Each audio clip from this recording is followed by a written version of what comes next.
Hello guys, আসসালামু আলাইকুম। তামান্না ব্লগে আপনাদের সবাইকে স্বাগতম জানিয়ে আমি আমার আজকের নতুন আরেকটি ভিডিও শুরু করছি। আমি আমার শৈশব কাটানো স্থানটা আপনাদের সাথে শেয়ার করছিলাম। ওইটা কালকের একটা ভিডিওতে দিয়েছি, আজকে তার দ্বিতীয় পার্ট দিচ্ছি। এক পার্টে দেওয়া সম্ভব হয়নি, তাই এটাকে দুইটা পার্ট করেছি।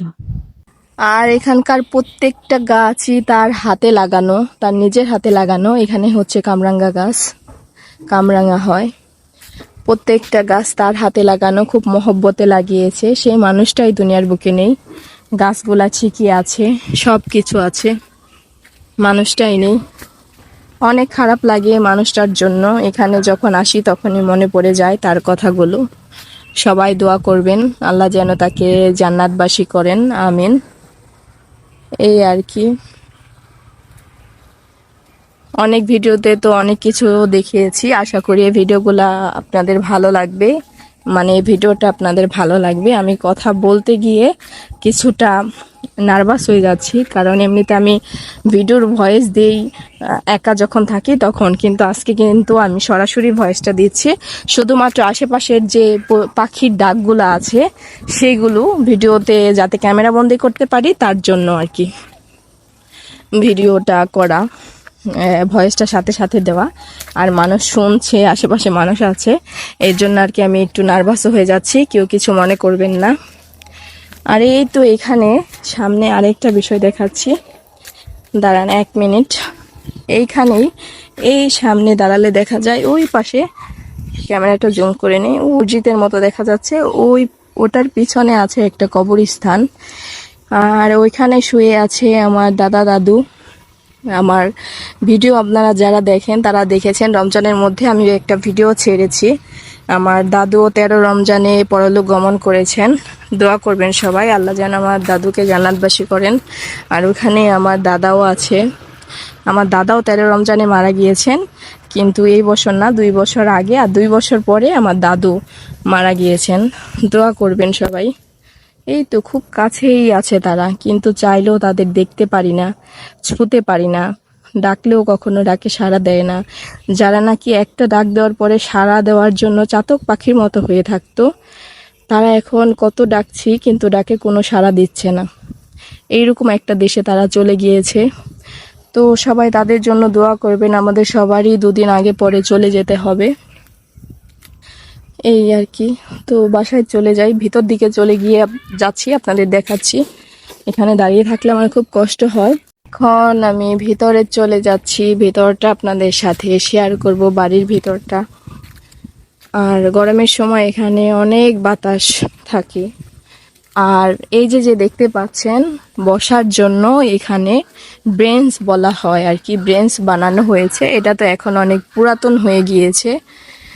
তো এই বাতাসের জন্য এখানে সবাই বসবে, বসে থাকার জন্য এই বেঞ্চগুলো মূলত বানানো হয়েছিল। এখানে সবাই বসে থাকতাম, কেউ গোসল করতো, কেউ বসে থাকতো। শুক্রবার দিন বিকেল বেলা বসে এখানে সবাই আড্ডা দিতাম। গাছ থেকে আম পেড়ে আম ভর্তা বানিয়ে খেতাম। আম ভর্তা, বড়ই ভর্তা, চালতা ভর্তা, তেঁতুল ভর্তা, এগুলো সবাই একসাথে, সব কাজিনরা একসাথে বসে করে তারপরে খেতাম। কি সুন্দর ছিল সেই সোনালি দিনগুলো, খুব মনে পড়ে সেই দিনগুলোকে, খুব মিস করি, ভীষণ ভীষণ ভীষণ মিস করি। তো এই তো শেয়ার করলাম সবকিছু আপনাদের সাথে। বাসাটাও এখন খালি খালি লাগে, একদম পুরো খালি খালি লাগে, একদম ভালো লাগে না এখানে আসলে। বাসাটা ঠিকই পড়ে আছে, কিন্তু মানুষটা নেই, এই আর কি। আর এখানে দেখুন অনেক ফল গাছের তো আপনাদের দেখিয়েছি, ফল বলা হয়, হলুদ হয়। আমাদের এখানের আঞ্চলিক ভাষায় বলা হয় দেওয়া, দেওয়া ফল আর কি। যাই হোক, পেয়ারা গাছ, এপাশে আমড়া গাছ, জাম্বুরা গাছ, সব গাছই আছে। এখানে আছে জাম গাছ, জাম গাছের জামগুলো এখনো পড়ছে। এই যে গাছ, জামগুলো এখনো পড়ছে, নিচে পড়ে আছে দেখুন। আর এই জামগুলা খেতে খুব টেস্ট, আমি একটা পেয়েছি, এটাই এখন খাবো। ক্যামেরাতে দেখা যাচ্ছে না। তো এই তো কম বেশি সব শেয়ার করলাম। সব তো আর একটা একটা করে দেখানো সম্ভব, তাহলে তো ভিডিও 2-4 ঘন্টার হয়ে যাবে আর কি।